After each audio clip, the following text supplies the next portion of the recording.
ಜಯಿಸುವಂತ ಜನರಾಗಿ ದೇವರು ಮಾಡಲಿಕ್ಕಿದ್ದಾನೆ. ಹಲ್ಲೆಲೂಯಾ.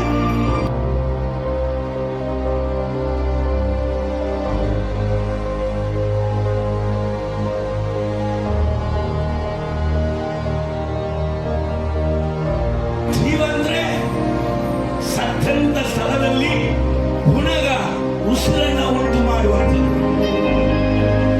ಕೆಲವರ ಬಾಡಿಯಲ್ಲಿ ಕಿಡ್ನಿ ಹೋಗಿರ್ತದೆ, ಕಿಡ್ನಿಗೆ ಜೀವ ಬಂತು. ಲಿವರ್ ಹೋಗಿರ್ತದೆ, ಲಿವರ್ಗೆ ಜೀವ ಬಂತು. ಜೀವನವೇ ಹೋಗಿರ್ತದೆ, ಜೀವನಿಗೆ ಜೀವ ಬಂತು.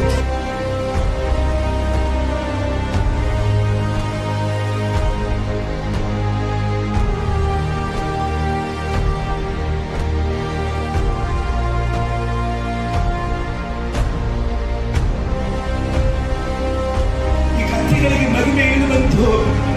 ಕಟ್ಟಲ್ಪಟ್ಟಂತ ಇದ್ದನ್ನು ನಮ್ಮನ್ನ ಬಿಡಿಸಿ ರಕ್ಷಿಸಿ ನಮ್ಮ ಜೀವಿತದಲ್ಲಿ ಏಸು ಹತ್ತಿ ಮುಂದಾದ ಜನಾಂಗಗಳು ಕಟ್ಟೆಗಳಿಗೆ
ನಾಮದಲ್ಲಿ ಪ್ರಾರ್ಥಿಸುತ್ತೇನೆ ತಂದೆ.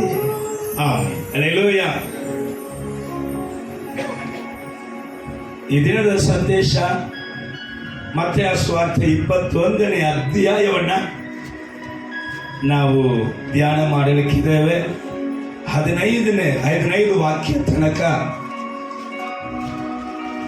ಇವತ್ತು ಪಾಮ್ ಸಂಡೆಯನ್ನ ಯಾಕೆ ಆಚರಿಸುತ್ತಾ ಇದ್ದಾರೆ? ಹಲ್ಲೆಲೂಯಾ. ಸತ್ಯ ವೇದದಲ್ಲಿ ಒಂದು ಕಾಲಘಟ್ಟದಲ್ಲಿ ಒಂದು ಕಾರ್ಯಗಳು ನಡೆದಿದೆ. ಹಲ್ಲೆಲೂಯಾ. ಅದು ತುಂಬಾ ಅವಶ್ಯವೇ. ಅವಶ್ಯ ಇಲ್ಲದೆ ಕರ್ತನು ಯಾವುದನ್ನು ಕೂಡ ಸತ್ಯ ವೇದದಲ್ಲಿ ಬರೆದಿಟ್ಟಿಲ್ಲ. ಆದರೆ ಈ ಕಾಲಘಟ್ಟದಲ್ಲಿ ಪೆಂತೆಕೋಸ್ತೆ ಸಭೆಗಳಿಗೂ ಕಣ್ಣುಗಳು ಕುರುಡಾಗಿದೆ. ಯಾವ ಸಭೆಗಳಿಗೆ? ಪೆಂತೆಕೋಸ್ತೆಕಾರರು ಕೂಡ ಕುರುಡರಾಗಿ. ಪಾಮ್ ಸಂಡೇ ಅದು ನಮಗೆ ಆಗುವುದಿಲ್ಲ. ಕ್ರಿಸ್ಮಸ್ ನಮಗೆ ಆಗುವುದಿಲ್ಲ. ಈಸ್ಟರ್ ಆಗುವುದಿಲ್ಲ. ಏನಕ್ಕೆ ಆಗುವುದಿಲ್ಲ?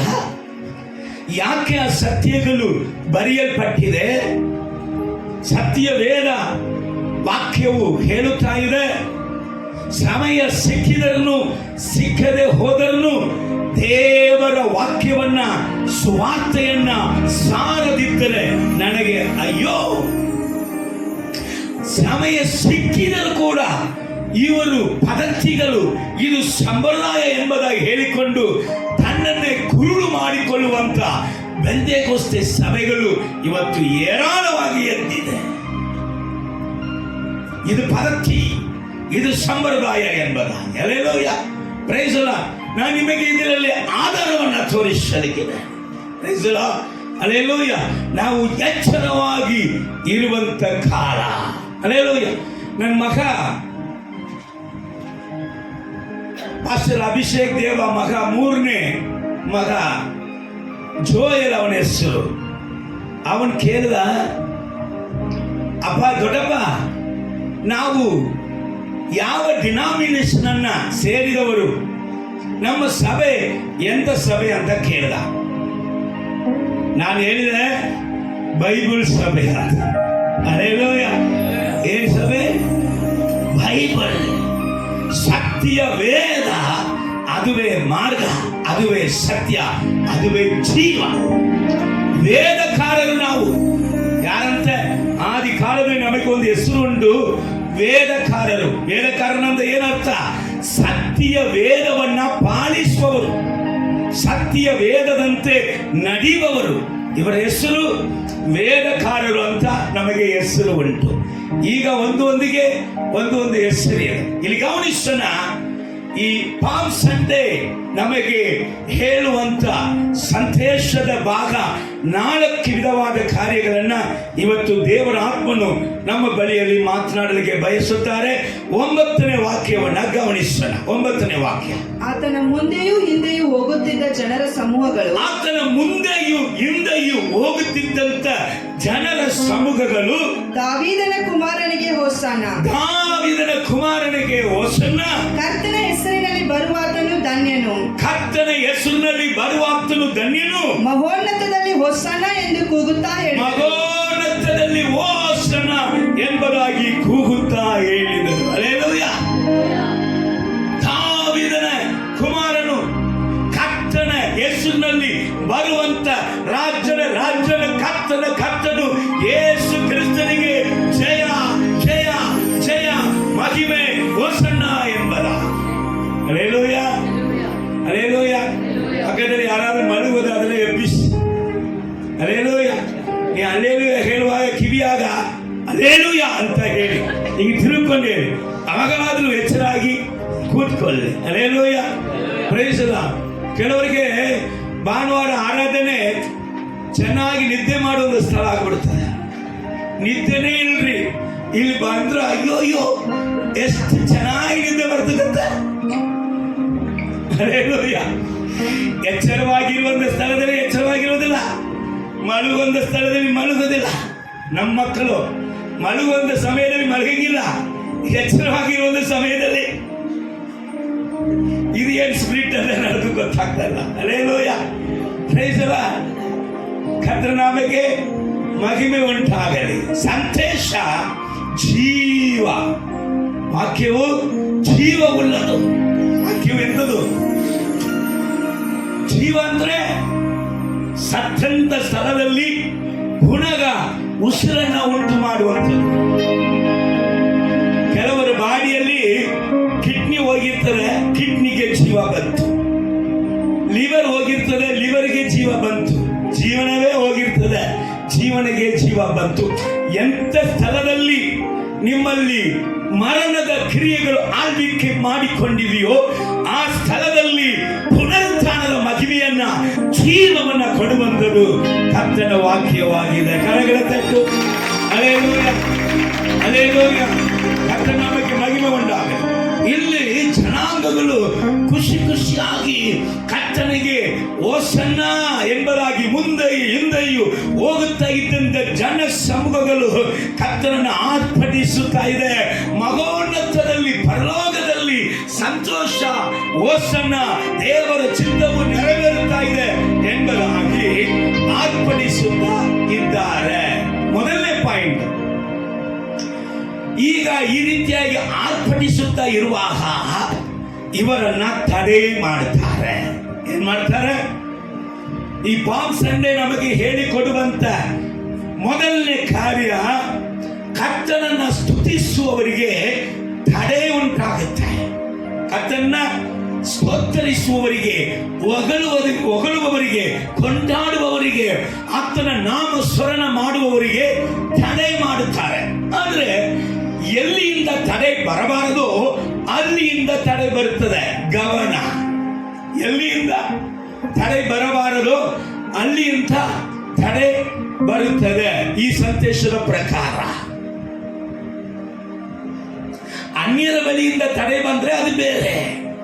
ಆದ್ರೆ ಇಲ್ಲಿ ಯಾರಿಂದ ತಡೆ ಬರುತ್ತದೆ ಸ್ವಲ್ಪ ಗಮನಿಸಬೇಕು. ನೀವು ಮತ್ತಾಯ ಸುವಾರ್ತೆ 21ನೇ ಅಧ್ಯಾಯದಲ್ಲಿ 15-16 ವಾಕ್ಯವನ್ನು ಓದ್ರಿ. ಆತನು ಮಾಡಿದ ಅದ್ಭುತ ಕಾರ್ಯಗಳನ್ನು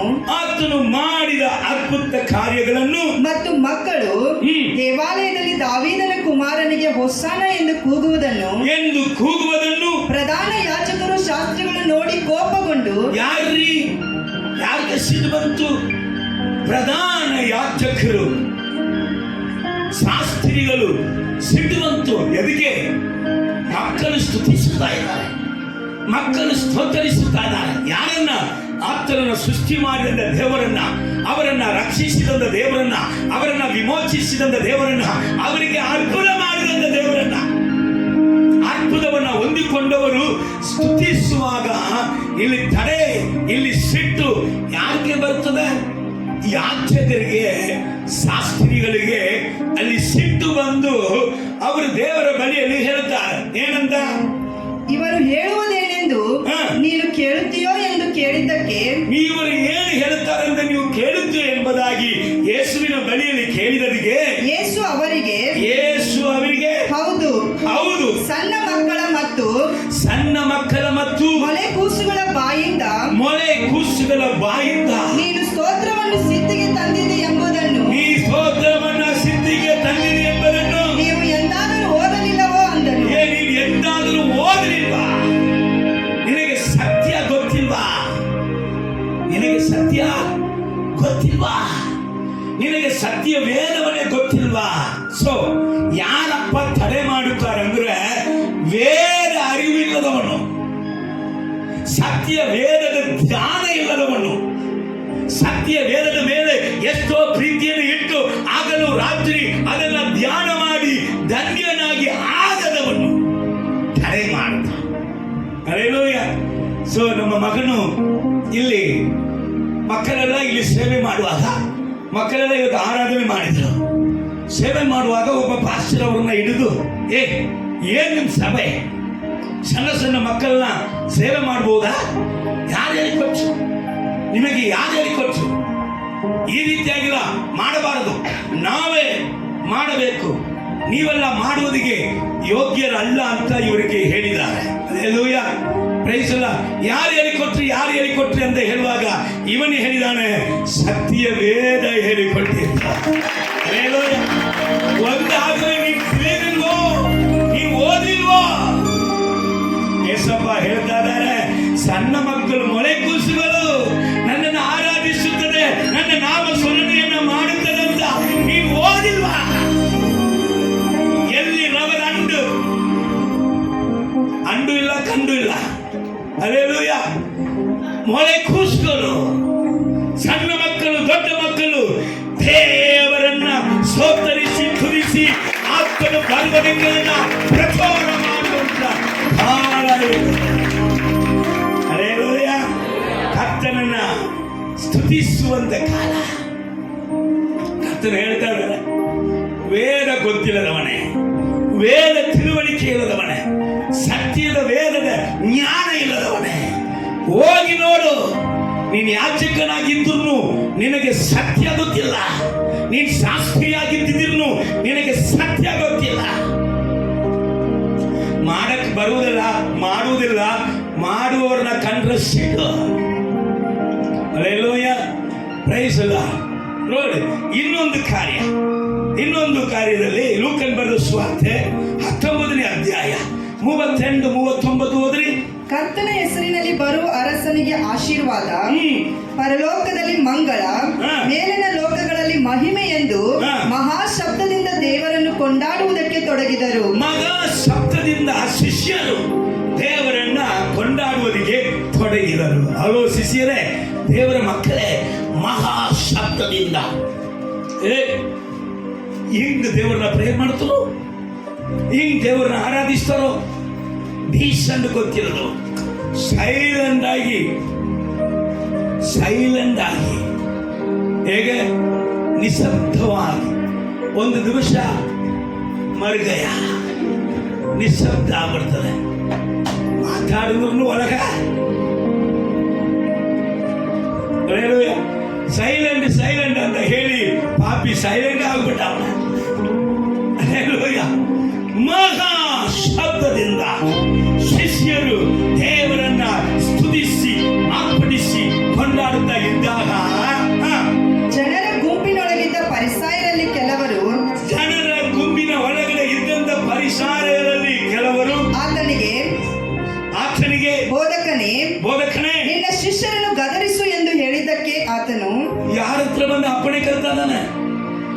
ಸ್ವಾಮಿ ಇದ್ರೆ ಸ್ವಾಮಿ ನಿಮ್ ಶಿಷ್ಯರಿಗೆ ಡೀಸೆಂಟೇ ಗೊತ್ತಿಲ್ಲ, ಈ ಒಂದು ಮುರಿ ಅವರಿಗೆ ಡೀಸೆಂಟೇ ಗೊತ್ತಿಲ್ಲ, ಯಾವಾಗಲೂ ಲಬ ಲಬ ಲಬ ಲಬ ಲಬ ಲಬ ಲಬ ಅಂತ ಒಂದೇ ಶಬ್ದ.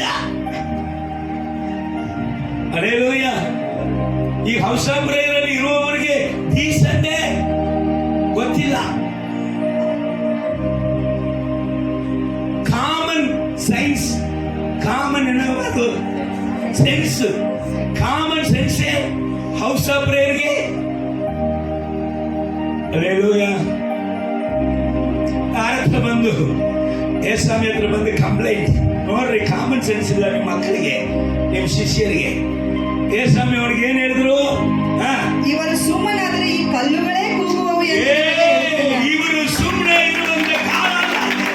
ಇವರು ಸುಮ್ಮನೆ ಆದ್ರೆ ಈ ಕಲ್ಲುಗಳು ನನ್ನನ್ನ ಸ್ತುತಿ ಮಾಡುತ್ತದೆ. ಹಲ್ಲೆಲೂಯ. ಈಗ ಸಂದೇಶ ನಮಗೆ ಈ ಪಾಮ್ ಸಂಡೇ ಮೊದಲನೇ ಸಂದೇಶ, ನೀವು ನಾನು ಸುಮ್ಮನೆ ಇರುವಂತ ಕಾಲವಲ್ಲ. ಹಲ್ಲೆಲೂಯ. ನೀವು ನಾನು ಸುಮ್ಮನೆ ಇರುವಂತ ಕಾಲ ಇದು ಅಲ್ಲ. ಒಂದು ವೇಳೆ ದೇವರ ಮಕ್ಕಳು ಇವರ ಎದುರುವಿಕೆಗೆ, ಇವರ ಬೆದರುವಿಕೆಗೆ, ಇವರ ಬುದ್ಧಿಗೆ ನಾವು ಕಿವಿಗೊಟ್ಟು ಮ್ಯೂಟ್ ಆದರೆ ದೇವರು ಕಲ್ಲುಗಳನ್ನ ಎಬ್ಬಿಸಿ ಆತನನ್ನ ಸ್ತುತಿಸುವಂತ ಜನರಾಗಿ ದೇವರು ಮಾಡಲಿಕ್ಕಿದ್ದಾನೆ. ಹಲ್ಲೆಲೂಯ. ನೀವು ಮಾಡದಿದ್ರೆ ವಿಭಚಾರಿಗಳು, ಕೊಲೆಗಾರರು, ಕಳ್ಳರನ್ನ ದೇವರು ರಕ್ಷಿಸಿ ನಾವು ಇದ್ದಂತ ಸ್ಥಳದಲ್ಲಿ ಅವರನ್ನ ಇಟ್ಟು ತನ್ನ ಸೇವೆಯನ್ನ ದೇವರು ನೆರವೇರಿಸುವಂತ ದೇವರಾಗಿದ್ದಾನೆ. ಹಲ್ಲೆಲೂಯ. Praise the Lord. ಕರ್ತನ ನಾಮಕ್ಕೆ ಮಹಿಮೆ ಉಂಟಾಗಲಿ. ಅವನು ಲೂಕನ್ ಬರೆದ ಸುವಾರ್ತೆಯಲ್ಲಿ 3ನೇ ಅಧ್ಯಾಯ ವಾಕ್ಯ, ಎಷ್ಟನೇ ವಾಕ್ಯ ಅದು? 8ನೇ ವಾಕ್ಯನ. 3ನೇ ಅಧ್ಯಾಯದಲ್ಲಿ 8ನೇ ವಾಕ್ಯವನ್ನ ಸ್ವಲ್ಪ ಓದುವುದನ್ನ ಗಮನಿಸೋಣ. ಹಾಗಾದರೆ ನಿಮ್ಮ ಮನಸ್ಸು ದೇವರ ಕಡೆಗೆ ತಿರುಗಿತೆಂಬುದನ್ನು ತಕ್ಕ ಫಲಗಳಿಂದ ತೋರಿಸಿರಿ. ಈಗ ಗಮನಿಸ್ರಿ, ನಮಗೆ ಒಂದು ಹೆಸರು ಉಂಟು. ಮೊದಲು ನಮಗೆ ಹೆಸರು ವಿಶ್ವಾಸಿಗಳು, ಹೌದಲ್ಲ? ಆಮೇಲೆ ಹೆಸರು ಶಿಷ್ಯರು. ಈಗ ಒಂದು ಹೆಸರು ಉಂಟು ನಮಗೆ, ಆತ್ಮಿಗರು ಅಂತ ಹೆಸರು. ಏನ್ ಹೆಸರು? ಏನ್ ಹೆಸರು? ಶರೀರ ಭಾವಗಳು ಮರಣ, ಪರಿಶುದ್ಧ ಆತ್ಮನಲ್ಲಿ ನಡೆಯುವುದು ಜೀವವು ಸಮಾಧಾನವು.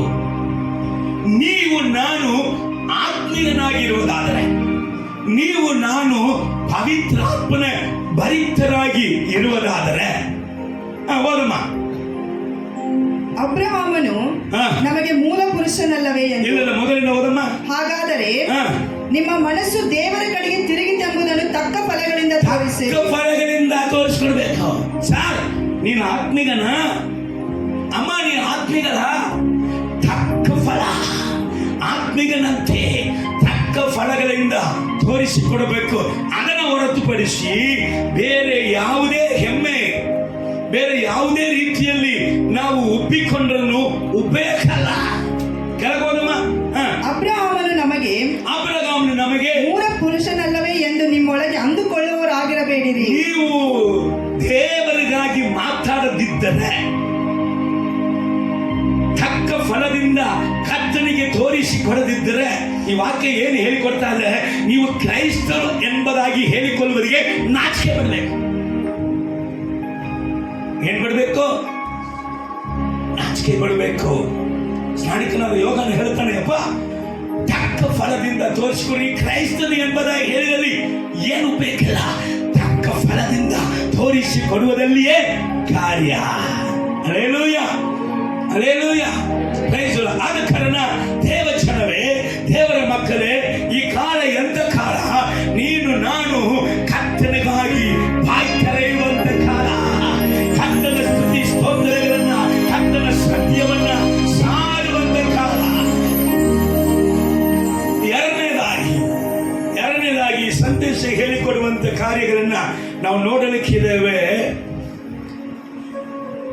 ಮತ್ತೆ ಆ ಸುವಾರ್ತೆ 21ನೇ ಅಧ್ಯಾಯದಲ್ಲಿ 2ನೇ ವಾಕ್ಯವನ್ನು ಸ್ವಲ್ಪ ಗಮನಿಸೋಣ. ಯೇಸು ಇಬ್ಬರು ಶಿಷ್ಯರನ್ನು ಕರೆದು ನಿಮ್ಮೆದುರಿಗಿರುವ ಹಳ್ಳಿಗೆ ಹೋಗಿರಿ. ನಿಮ್ಮ ಎದುರಿಗೆ ಇರುವಂತ ಹಳ್ಳಿಗೆ ಹೋಗ್ರಿ. ಹೋದ ಕೂಡಲೇ ಅಲ್ಲಿ ಕಟ್ಟಿರುವ ಕತ್ತೆಯನ್ನು, ಇಲ್ಲಿ ಗಮನಿಸಬೇಕು, ಅಲ್ಲಿ ಕಟ್ಟಿರುವಂತ ಕಥೆಯನ್ನು, ಅದರ ಕೂಡ ಇರುವ ಮರೆಯನ್ನು ಕಾಣುವಿರಿ. ಅದರ ಕೂಡ ಇರುವಂತ ಮರಿಯನ್ನು ಕಾಣುವಿರಿ. ಕಟ್ಟಲ್ಪಟ್ಟಂತಹ ಒಂದು ಜೀವನ. ಈ ಪಾಮ್ ಸಂಡೇ ಏನ್ ಹೇಳುತ್ತಾ ಇದೆ, ಇವತ್ತು ಏನ್ ನಡೆಯಲಿಕ್ಕಿದೆ, ಈ ಕಾಲ ಏನ್ ಕಾಲ, ಕಟ್ಟಲ್ಪಟ್ಟಂತವರನ್ನ ಈಗ ಕರ್ತನು ಏನ್ ಮಾಡಲಿಕ್ಕಿದ್ದಾನೆ, ಓದಮ್ಮ, ಅವುಗಳನ್ನು ಬಿಚ್ಚಿ ನನ್ನ ಹತ್ತಿರಕ್ಕೆ ಕರೆದುಕೊಂಡು ಬನ್ನಿ. ಕರಗಳ ತಟ್ಟು. ಈ ಕಾಲ ಏನೋ ಒಂದು ಬಂಧನೆಯಲ್ಲಿ, ಏನೋ ಒಂದು ಪಾಪದಲ್ಲಿ, ಯಾವುದೋ ಒಂದು ಶಾಪದಲ್ಲಿ, ಯಾವುದೋ ಒಂದು ದರಿದ್ರದಲ್ಲಿ, ಯಾವುದೋ ಒಂದು ಸೈತಾನ ಕಾರ್ಯದಲ್ಲಿ ಹಿಡಿಯಲ್ಪಟ್ಟವರಾಗಿ, ಕಟ್ಟಲ್ಪಟ್ಟವರಾಗಿ, ಜೀವನದಲ್ಲಿ ತನ್ನ ಸ್ವಾಧೀನವನ್ನ, ಸ್ವತಂತ್ರವನ್ನ ಹೊಂದಿಕೊಳ್ಳದ ಹಾಗೆ ಅಲ್ಕನಿಯುವಂತ ಪರಿಸ್ಥಿತಿಯಲ್ಲಿ ಬಿಡುಗಡೆ ಇಲ್ಲದೆ ಇರುವವರಿಗೆ ಕರ್ತನು ಬಿಡುಗಡೆಯನ್ನು ಕೊಡುವಂತ ಕಾಲ. ಹಲ್ಲೆಲೂಯಾ. ಕಟ್ಟಲ್ಪಟ್ಟಿರುವಂತ ಕಥೆಯನ್ನು, ಮರಿಯನ್ನು ಬಿಚ್ಚಿ ನನ್ನ ಬಳಿಗೆ ಕರ್ಕೊಂಡ್ಬನ್ನಿ. ಹಲ್ಲೆಲೂಯಾ.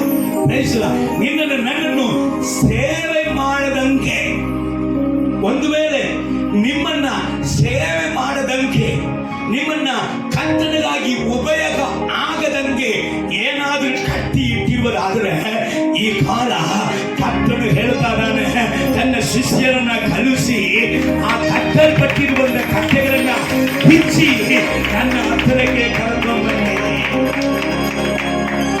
ಆದರೆ ಇದರ ವಿಶೇಷ ಗೊತ್ತಾ, ಕತ್ತೆಯನ್ನು ಮಾತ್ರ ಅಲ್ಲ, ಮರಿಯನ್ನು ಕರ್ಕೊಂಬ. ಹಲ್ಲೆಲೂಯಾ. ಈ ಕಾಲ ಅಂಡರ್ಸ್ಟ್ಯಾಂಡ್ ಮಾಡ್ಕೊಳ್ಳಿ. ಒಂದು ಕಾಲದಲ್ಲಿ ಗಂಡ ಮಾತ್ರ ರಕ್ಷಣೆ ಹೊಂದಿದ, ಹೆಂಡತಿ ರಕ್ಷಣೆ ಹೊಂದಿರಲಿಲ್ಲ, ಮಕ್ಕಳು ರಕ್ಷಣೆ ಹೊಂದಿರಲಿಲ್ಲ. ಅಥವಾ ಹೆಂಡತಿ ಮಾತ್ರ ರಕ್ಷಣೆ ಹೊಂದಿದ, ಗಂಡನು ರಕ್ಷಣೆ ಹೊಂದಿರಲಿಲ್ಲ, ಮಕ್ಕಳು ರಕ್ಷಣೆ ಹೊಂದಿರಲಿಲ್ಲ. ಬಟ್ ಈ ಕಾಲ ಏನ್ ಕಾಲ ಅಂದ್ರೆ, ಕರ್ತನು ಒಬ್ಬರನ್ನು ಮಾತ್ರ ಕರೆದು ಆಮೇಲೆ ಕುಟುಂಬವನ್ನ ಕರೆಯುವುದಲ್ಲ, ಕುಟುಂಬವಾಗಿ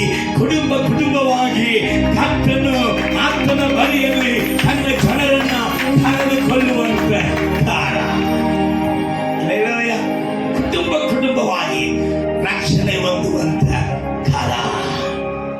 ಬಿಡಿಸುವಾಗ ಕತ್ತೆ ಮಾತ್ರ ಅಲ್ಲ, ಮರಿಯನ್ನು ಬಿಡಿಸ್ಕೋಬ. ಅದಕ್ಕೆ ನಮಗೆಲ್ಲರಿಗೂ ಗೊತ್ತಿರುವ ಒಂದು ವಾಕ್ಯ, ಯೆಹೋಶುವನ ಪುಸ್ತಕ 24ನೇ ಅಧ್ಯಾಯ 5ನೇ ವಾಕ್ಯ ಹೇಳುತ್ತದೆ, ನಾನು ನನ್ನ ಮನೆಯವರು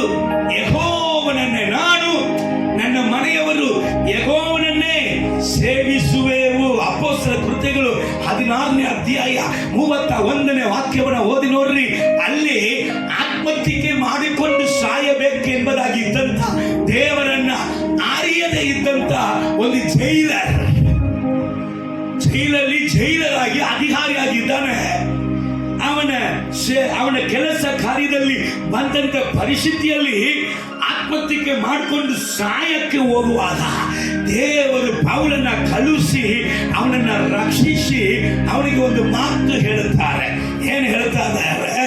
ಕರ್ತನಾದ ಯೇಸುವಿನ ಮೇಲೆ ನಂಬಿಕೆ ಇಡು, ಆಗ ನೀನು ರಕ್ಷಣೆ ಹೊಂದಿವಿ, ನಿನ್ನ ಮನೆಯವರು ರಕ್ಷಣೆ ಹೊಂದುವರು. ಕರಗಳ ತಟ್ಟು. ಹೊಸ ವಿಶ್ವಾಸಿ ಕರ್ತನ ಮುಂದೆ ಅರಿತಿಲ್ಲ, ಸತ್ಯ ಗೊತ್ತಿಲ್ಲ, ಮುಂದೆ ಜೀವನ ಮಾಡುವುದಕ್ಕೆ ದಾರಿ ಇಲ್ಲ, ಸಾಯುವುದೇ ಕೊನೆ ಎಂಬುದಾಗಿ ಮರಣ ಬರುವುದಕ್ಕೆ ಮುಂಚೆ ತನ್ನನ್ನು ತಾನೇ ಆತ್ಮಹತ್ಯೆ ಮಾಡಿಕೊಂಡು ಸಾಯಕ್ಕೆ ಹೋಗಿದವನನ್ನ ದೇವರು ಬಿಡಿಸುವಾಗಲೂ ಅವನ ಮಾತ್ರ ಅಲ್ಲ, ನೀನು ನಿನ್ನ ಮನೆಯವರು ದೇವರಲ್ಲಿ ರಕ್ಷಣೆ ಹೊಂದುವೆ. ಸತ್ಯ ವೇದದಲ್ಲಿ ಕೆಳಗಡೆ ಓದಿ ನೋಡ್ರಿ.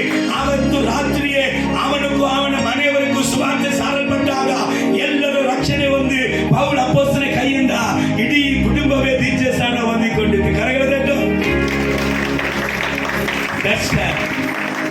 ಡೇಸ್ ಕಮಿಂಗ್, ಅಂದ ದಿನಗಳು ಬಂದಿದೆ. ಕುಟುಂಬವಾಗಿ ಕರ್ತನ ಬಳಿಯಲ್ಲಿ ದೇವರು ಆರಿಸಿಕೊಳ್ಳುವಂತ ದಿನಗಳು ಬಂದಿದೆ. ಆದ್ರೆ ಆ ಆಶ್ಚರ್ಯ ನೋಡು, ಅದನ್ನ ಬಿಡಿಸಿ ದೇವರ ಬಳಿಗೆ ಕರೆದುಕೊಂಡು ಬಂದ ನಂತರ ಇನ್ನು ಸತ್ಯ ಕೆಳಗೆ ನಮಗೆ ಗೊತ್ತಾಗಬೇಕು. ಓದಮ್ಮ 7ನೇ ವಾಕ್ಯ 8ನೇ ವಾಕ್ಯ ಓದಮ್ಮ. ಕತ್ತೆಯನ್ನು ಮರಿಯನ್ನು ತಂದು ಹಾ. ಅವುಗಳ ಮೇಲೆ ತಮ್ಮ ಬಟ್ಟೆಗಳನ್ನು ಹಾಕಲು ಆಮೇಲೆ ತನ್ನ ಜೀವಿತದಲ್ಲಿಯೇ ಬಿಡುಗಡೆ ಇಲ್ಲದಂಥದ್ದು ಇವತ್ತು ವಾಕ್ಯ ಹೇಳ್ತದೆ, ಅದರ ಮೇಲೆ ಬಟ್ಟೆಗಳನ್ನು ಹಾಕಿಕೊಂಡು, ಅದಕ್ಕೆ ಹೇಳ್ತದೆ ಜೀವನೇ ಎಚ್ಚರಕೊಳ್ಳು, ಎಚ್ಚರಕೊಳ್ಳು, ನಿನ್ನ ಪ್ರಭಾವವನ್ನ ಧರಿಸಿಕೊಳ್ಳು, ನಿನ್ನ ಚಂದದ ಬಟ್ಟೆಯನ್ನ ಉಡಿಸಿಕೊಳ್ಳು. ಹಲ್ಲೆಲೂಯಾ. ನಿನಗೆ ಮಾನ ಮರ್ಯಾದೆ ಘನತೆ ಕಟ್ಟಲ್ಪಟ್ಟವನೇ, ನಿರೀಕ್ಷೆ ಇಲ್ಲದವನೇ. ಆದರೆ ಈ ದಿನದಲ್ಲಿ ಬರಲಿಕ್ಕಿರುವಂತ ನಮ್ಮ ಅರಸನಾಗಿರುವಂತ ಯೇಸು ನಿನ್ನನ್ನು ಆತನ ಬಳಿಗೆ ಕರೆಸಿ ನಿನಗೆ ಚಂದದ ಬಟ್ಟೆಯನ್ನ ನಿನ್ನ ಮೇಲೆ ಹಾಕಿಸಿ ಬಟ್ಟೆಗಳನ್ನು ಹಾಕಲು ಆತನು ಹತ್ತಿ ಕೂತುಕೊಂಡನು. ಆತನು ಹತ್ತಿ ಕೂತ್ಕೊಂಡು ಎಡರ ಮೇಲೆ ಕಟ್ಟಲ್ಪಟ್ಟಂತ ಕತ್ತೆ, ಬಿಡುಗಡೆ ಇಲ್ಲದೆ ಇದ್ದಂತ ಕುಟುಂಬ, ಅದನ್ನ ಕರ್ಕೊಂಡ್ಬಂದು ಈಗ ಆ ಕುಟುಂಬದಲ್ಲಿ ಯಾರು ಕೂತ್ಕೊಂಡಾರೆ? ಯೆಹೋವನು ಮನೆ ಕಟ್ಟದಿದ್ದರೆ ಕಟ್ಟುವವರು ಕಟ್ಟುವಂತ ಪ್ರಯಾಸ. ಗೋಪುರ ಕಟ್ಟಬಹುದು, ಪ್ಯಾಲೇಸ್ ಕಟ್ಟಬಹುದು, ದೇವರು ಇಲ್ಲದಿದ್ದರೆ ಒಳಗಡೆ ಗೂಬೆಗಳು ಇರುತ್ತದೆ ಹೊರತು ಸಮಾಧಾನ ಇರುವುದಿಲ್ಲ, ಸಂತೋಷ ಇರುವುದಿಲ್ಲ, ನೆಮ್ಮದಿ ಇರುವುದಿಲ್ಲ. ಹಲ್ಲೆಲೂಯಾ.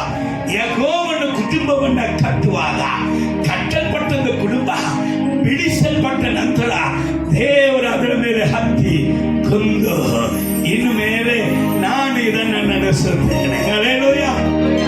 ನಾನು ಇದನ್ನ ನಡೆಸುತ್ತೇನೆ. ದೇವರು ಹತ್ತಿ ಕುಂತ ನಂತರ ಅದಕ್ಕೆ ಸಂಭವಿಸಿದಂತ ಕಾರ್ಯ ಗಮನಿಸ್ರಿ.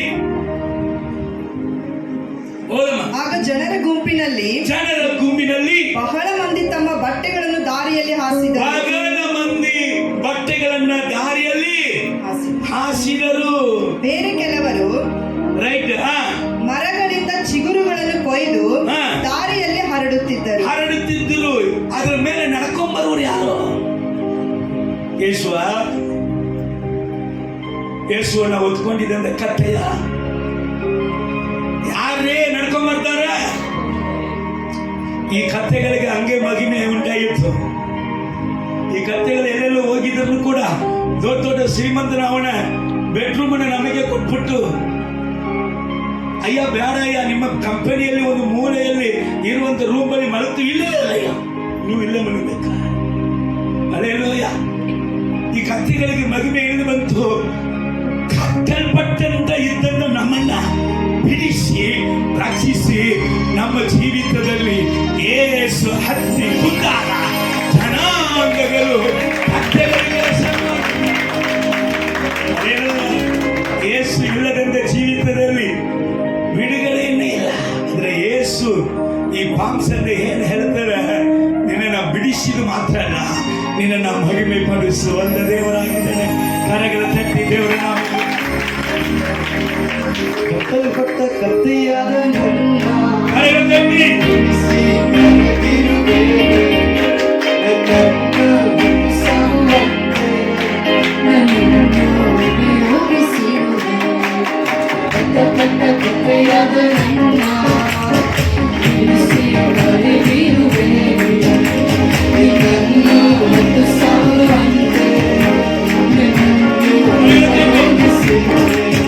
ನನ್ನ ಕರಗಳ ತಟ್ಟಿ ತಟ್ಟಿ ಆರಾಧಿತೆ ಆರಾಧಿತೆ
ಅದರಲ್ಲಿ ಕಟ್ಟಲ್ಪಟ್ಟಿದ್ದು, ಬಿಡುಗಡೆ ಇಲ್ಲದಂಥದ್ದು, ಸುತಂತ್ರ ಇಲ್ಲದಂಥದ್ದು, ತನ್ನಷ್ಟಿಗೆ ಮಾಡುವುದಿಗೆ ಶಕ್ತಿ ಇಲ್ಲದಂಥದ್ದು, ಅದನ್ನ ಬಿಡಿಸಿ ಸುತಂತ್ರ ಕೊಟ್ಟು ದೇವರು ಅದರ ಮೇಲೆ ಹತ್ತಿ ಕುಂತು ಇನ್ನು ಮೇಲೆ ನಿನ್ನನ್ನು ಯಾರು ಕಟ್ಟಕ್ಕೆ ಸಾಧ್ಯ ಇಲ್ಲ.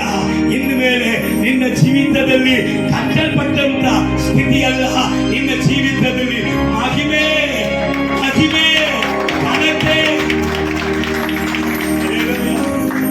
Praise the Lord. So ಸತ್ಯವೇದ ಎರಡನೇದಾಗಿ ನಮಗೆ ಹೇಳಿಕೊಟ್ಟಂತ ಈ ಪಾಮ್ ಸಂಡೇದ ಸಂದೇಶ ಕಟ್ಟಲ್ಪಟ್ಟಂತವನ್ನ ಬಿಡಿಸುವುದು ಮಾತ್ರ ಅಲ್ಲ, ಕರ್ತನ ನಾಮಕ್ಕಾಗಿ ಕರ್ತನ ಉಪಯೋಗಪಡಿಸಿಕೊಳ್ಳುವಂತ ಕಾಲ. ಮೂರನೇದಾಗಿ ನಾವು ಬೇಗನೆ ಮುಗಿಸಲಿಕ್ಕಿದ್ದೇವೆ. ಮೂರನೇದಾಗಿ ಕರ್ತನು ತನ್ನ ಆಲಯದಲ್ಲಿ ಈ ಕಾಲದಲ್ಲಿ ಏನ್ ಮಾಡಲಿಕ್ಕಿದ್ದಾನೆ. ಮೊದಲು ನಾವು ನೋಡಿದ್ದೇವೆ, ನಾವು ಸುಮ್ಮನೆ ಇರುವಂತ ಕಾಲವಲ್ಲ, ಎಲ್ಲರೂ ಕರ್ತನನ್ನ ಸ್ತುತಿಸಿ ಎಲ್ಲ ಕಡೆಗಳಲ್ಲಿಯೂ ಎಲ್ಲಿ ನೋಡಿದ್ರು ನಮಗೆ ಒಂದು ಸುಂದರವಾದ ಹಾಡು ದೇವರು ಈ ವರ್ಷ ಕೊಟ್ಟಲ್ಲ. ಎಲ್ಲಿ ನೋಡಿದ್ರು ಇವರ ಕೂಟವೇ. Hallelujah, praise the lord. ಅದು ಕೂಸುಗಳಲ್ಲ ಎದ್ದೇಳಿದೆ, ಅದು ಕೂಸುಗಳೆಲ್ಲ ಎದ್ದೇಳಿದೆ, ಪಾಲಕರುಗಳೆಲ್ಲ ಎದ್ದೇಳಿದ್ದಾರೆ. ಎದ್ದು ನಿಂತು ಕರ್ತನನ್ನ ಆರ್ಪಡಿಸುವಂತ ಒಂದು ಕಾಲ. ಎರಡನೇದಾಗಿ ಕಟ್ಟಲ್ಪಟ್ಟಂತ ಜೀವಿತದಿಂದ ಕರ್ತನಿಗಾಗಿ ಉಭಯಪಡಿಸಲಿಕ್ಕೆ ಆಗದೆ ಏನೋ ಒಂದು ಸಮಸ್ಯೆಗಳಲ್ಲಿ, ಕುಟುಂಬದ ಜವಾಬ್ದಾರಿಗಳಲ್ಲಿ ಕಟ್ಟಲ್ಪಟ್ಟಿರುವವನನ್ನ ಶಾಪದಲ್ಲಿ ತಲೆಮಾರು ಶಾಪದಲ್ಲಿ ಬಂಧಿಸಲ್ಪಟ್ಟಿರುವಂತ ವ್ಯಕ್ತಿಯನ್ನ ಕರ್ತನ ಬಿಡಿಸಿ ಆತನಿಗಾಗಿ ಮಹಿಮೆಯಾಗಿ ಉಪಯೋಗಪಡಿಸುವ ಕಾಲ. ಮೂರನೇದಾಗಿ ಸಭೆಗಳಲ್ಲಿ ಕರ್ತನು ಏನ್ ಮಾಡಲಿಕ್ಕಿದ್ದಾನೆ, ಆಲಯಗಳಲ್ಲಿ ತನ್ನ ಆಲಯಗಳಲ್ಲಿ ದೇವರು ಏನ್ ಮಾಡಲಿಕ್ಕಿದ್ದಾನೆ ಎಂಬುದಾಗಿ ಒಂದು ಉತ್ತಮವಾದ ಸಂದೇಶ. ಅದಕ್ಕೆ ಹೋಗುವುದಕ್ಕೆ ಮುಂಚೆ ಆತನ ಗುಣವನ್ನ ನಾನು ನಿಮಗೆ ತೋರಿಸಿಕೊಟ್ಟು ಆ ಕಾರ್ಯಕ್ಕೆ ಹೋಗೋದಕ್ಕೆ ಬಯಸುತ್ತೇನೆ. ಓದನ ಅದೇ 21ನೇ ಅಧ್ಯಾಯ 4ನೇ ವಾಕ್ಯ 5ನೇ ವಾಕ್ಯ ಓದಮ್ಮ. ಒಬ್ಬ ಪ್ರವಾದಿಯ ಮುಖಾಂತರ ಹೇಳಿದ ಮಾತು ನೆರವೇರುವಂತೆ ಇದು ಆಯಿತು. ಇಲ್ಲಿ ಗಮನಿಸಬೇಕು, ಇವರು ಪಾಮ್ ಸಂಡೆಯನ್ನ ಆರಾಧಿಸುವುದು ಸಂಪ್ರದಾಯ ಅಂತಾರಲ್ಲ. ಸೊ ಆ ದಿನದಲ್ಲಿ ಇಸ್ರಾಯೇಲರು ಇದನ್ನು ಆರಾಧಿಸುವಾಗ ಯಾಜಕರು ಮಹಾಯಾಜಕರು ಒಪ್ಕೊಂಡಿಲ್ಲ, ಆಚರಿಸುವಾಗ ಒಪ್ಕೊಂಡಿಲ್ಲ. ಆದ್ರೆ ಸತ್ಯ ಏನಂದ್ರೆ ಇದು ಪ್ರವಾದಿಯ ಮೂಲಕ ದೇವರು ಹೇಳಿದುದು ಆ ದಿನದಲ್ಲಿ ನಡಿಬೇಕಾಯಿತು. ಹಲ್ಲೆಲೂಯಾ. ದೇವರು ಹೇಳಿದಂಥದ್ದು, ಪ್ರವಾದಿಗಳಿಗೆ ಹೇಳಿದಂಥದ್ದು ಹೇಗೆ ಇಸ್ರಾಯೇಲರ ಮಧ್ಯದಲ್ಲಿ ನಡೆದಿತ್ತು, ಹಾಗೆಯೇ ಈ ಭಾನುವಾರದಲ್ಲಿ ದೇವರು ನಮಗೆ ಹೇಳುವಂತ ಸಂದೇಶವು ಅದು ಈ ದಿನಮಾನಗಳಲ್ಲಿ ನೆರವೇರಬೇಕು. ಅದು ನೆರವೇರಿದ ಸತ್ಯವೇ, ಇದು ನೆರವೇರುವಂಥದ್ದು ಸತ್ಯವೇ. ಇಲ್ಲಿ ಗಮನಿಸಬೇಕು, ಪ್ರವಾದಿಗಳಿಂದ ಮೊದಲೇ ಯೇಸು ಸ್ವಾಮಿ ಈಗ ಬರುವಾಗ ಜನರೆಲ್ಲ ವಸನ ವಸನ ಎಂಬುದಾಗಿ ಗುಂಪು ಕಟ್ಟಿಕೊಂಡು ಈ ಕಾಲ ಕರ್ತನ ಸ್ತೋತರಿಸುವುದ ಕಾಲ, ಯಾರು ತಡೆ ಮಾಡಿದ್ರು ಇವರು ಕೇಳುವುದಿಲ್ಲ, ಇನ್ನು ಶಬ್ದವಾಗಿ ಕರ್ತನ ಸ್ತೋತರಿಸುತ್ತಾರೆ ಎಂಬುದಾಗಿ ಅಲ್ಲಿ ಈ ಕಾಲ ಎಂಬುದಾಗಿ ಪ್ರವಾದಿಗಳ ಮೂಲಕ ಮೊದಲೇ ನುಡಿದಂತ ಮಾತು ನೆರವೇರಿದ ಹಾಗೆ ಈ ಕಾಲದಲ್ಲಿ ಎಂತ ಅಧಿಕಾರಿಗಳಾಗಿದ್ರು ಸರಿ, ಎಂತ ಅಧಿಕಾರದಲ್ಲಿ ಉಳ್ಳವನಾಗಿದ್ದರೂ ಸರಿ, ನಿನ್ನನ್ನು ನನ್ನನ್ನು ತಡೆ ಮಾಡುವುದಕ್ಕೆ ಸಾಧ್ಯವೇ ಇಲ್ಲ. ಕಾರಣ ಇದು ಕರ್ತನ ನುಡಿಯಾಗಿದೆ. ಆದ ಕಾರಣ ಯಾರಿಗೂ ಹೆದರಬೇಕಾದ ಅವಶ್ಯಕತೆ ಇಲ್ಲ, ಯಾರ ಬೆದರಿಕೆಗೂ ಹೆದರಬೇಕಾದ ಅವಶ್ಯಕತೆ ಇಲ್ಲ.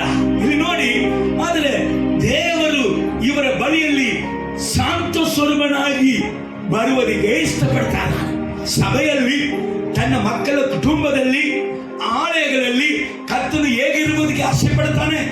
ಶಾಂತ ಸ್ವರೂಪನಾಗಿ ಇರುವುದಕ್ಕೆ ಆಸೆ ಪಡುತ್ತಾನೆ. ಆದರೆ ಸಭೆಗಳು ಆತನನ್ನ ಶಾಂತ ಸ್ವರೂಪನಾಗಿ ಇಟ್ಟುಕೊಳ್ಳುವುದಕ್ಕೂ ಆತನನ್ನ ಕೋಪಿಷ್ಠನಾಗಿ ಮಾಡುವುದು ಸಭೆಯ ಕೈಯಲ್ಲಿದೆ. ಅರ್ಥ ಆಗ್ತದೆಯಾ?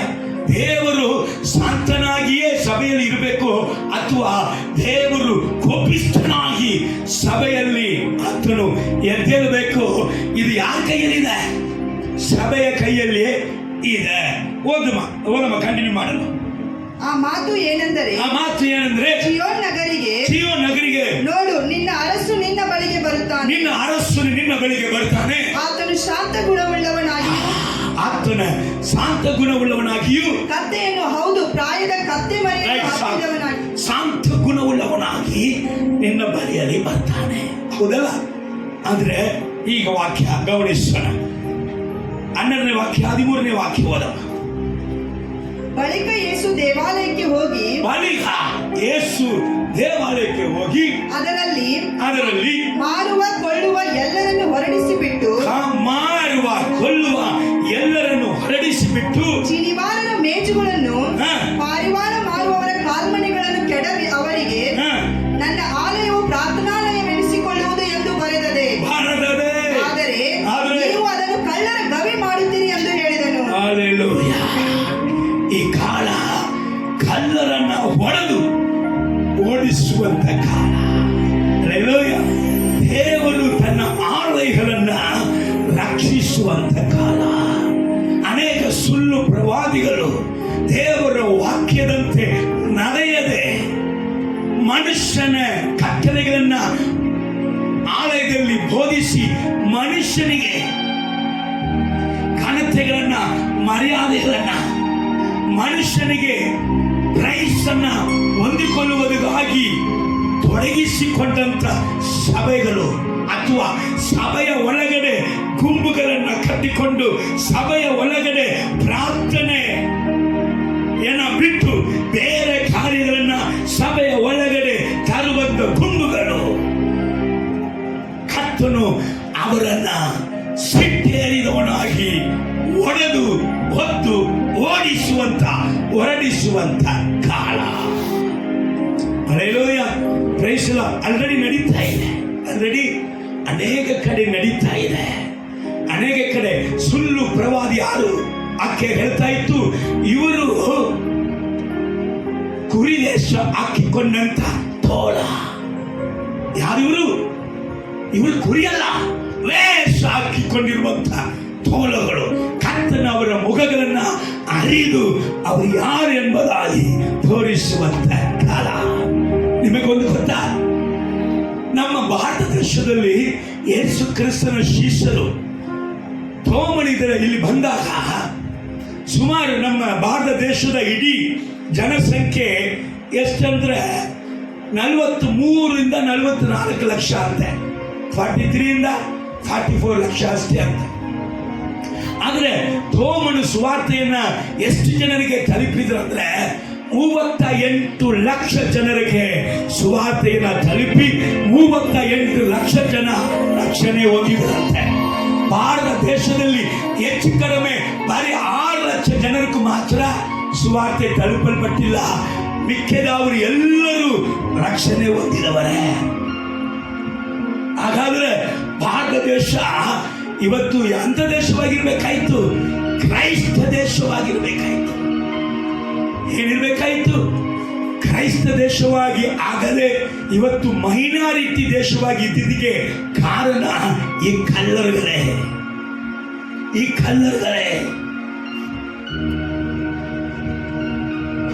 ದೇವಾಭಾಸ್ಕರ್ ನನಗೆ ಹೇಳಿದ್ರು, ಒಬ್ಬ ವ್ಯಕ್ತಿ ಅವನು ಹಿಂದುವಾಗಿದ್ದು ಅವನ ದೇವರಲ್ಲಿ ಬಂದು ರಕ್ಷಣೆ ಹೊಂದುವಾಗ ನಾನು ಅವನಿಗೆ ಹೇಳ್ತಾ ಇದ್ದೆ, ನೀನಿವತ್ತು ರಕ್ಷಣೆ ಹೊಂದಿದ್ದಕ್ಕೆ ಯಾರ ಕಾರಣ ಗೊತ್ತಾ? ತೋಮ ನಿನ್ನ ಪಿತೃವಾಗಿರುವಂತ ನಿನ್ನ ಮುತ್ತಾತನಿಗೆ ಸಾರಿ ಅವನು ಹೊಂದಿಕೊಂಡಿರುವಂತ ರಕ್ಷಣೆ ಇವತ್ತು ನಿನ್ನನ್ನು ರಕ್ಷಿಸುತ್ತಿರುತ್ತದೆ.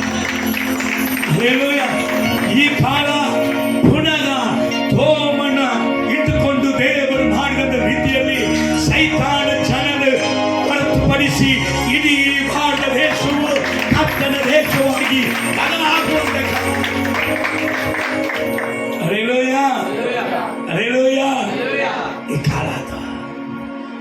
ಅದಕ್ಕೆ ಕರ್ತನು ಕುರಿಗಳನ್ನು ತೋಳಗಳನ್ನು ವ್ಯತ್ಯಾಸಪಡಿಸುವಂತ ಕಾಲ, ತೋರಿಸಿಕೊಡುವಂತ ಕಾಲ.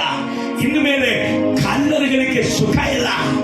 ಇನ್ನು ಮೇಲೆ ಸಭೆಯನ್ನ ಕಳ್ಳತನ ಮಾಡಿ ತಿಂದು ತಿಂದು ತಿಂದು ದೇವರ ಸೇವೆಯನ್ನ ಕಲ್ಲರ ಗವಿಯಾಗಿ ಮಾಡಿದವನಿಗೆ ಇನ್ನು ಮೇಲೆ ಕಾಲ ಇಲ್ಲ. ಕರ್ತನು ಕೊರಡೆಯನ್ನ ಮಾಡಿ ಹೊಡೆದು ಹೊತ್ತು ಓಡಿಸುವಂತ ಕಾಲ. ಓದ್ಬಿಡೋಣ ಅದನ್ನ. ಯೋಹಾನ ಸುವಾರ್ತೆ 2ನೇ ಅಧ್ಯಾಯ 14ನೇ ವಾಕ್ಯ 15ನೇ ವಾಕ್ಯ.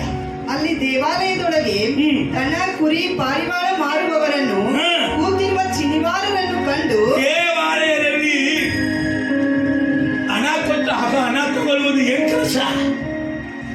ದೇವಾಲಯದಲ್ಲಿ ಮಾರಾಟ ಮಾಡುವುದಕ್ಕೆ ಏನ್ ಕೆಲಸ?